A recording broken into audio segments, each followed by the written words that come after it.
This is Tim here from Your Six Studios. Today in this video, I'm going to show you how to automatically heat the cabin of your Tesla vehicle. So if it's winter or something like that and your Tesla is just sitting in the garage or something like that, and you want to heat this before you get in, well, since it's not one of those gasoline vehicles, you can heat it wherever you want. You can heat it in your garage without having to worry about vapors or something like that. So a nice little feature Tesla has is preconditioning, which will allow you to heat your cabin at a certain time. So just go to settings and we can go on down to schedule, and then we can see current location. So we can set this to home or work.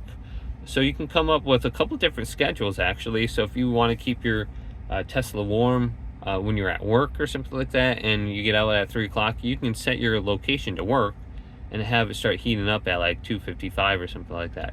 So we can go to my current location or home, and then we can go to preconditioning. Automatically adjust your cabin temperature and warm your battery by a set time. So we can go to plus, and we want to go to precondition. If we're going to be charging, that's a little bit different. So if we got like a fast charger we want to go to, you might want to go to this option or something like that.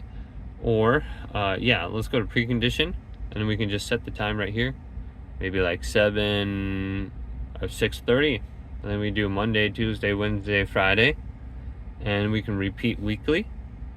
And now your Tesla vehicle is going to turn on and it's going to start heating to whatever setting you have. So my driver setting is like 71 or something like that. And when I go to crate now, you can see it's set on here, and you can do multiple different locations here too. So my Tesla will turn on and start preconditioning at the time, and I should be good to go. And I'm going to just exit out of this because I work from home, so I don't need that. So hopefully this video did indeed help you out.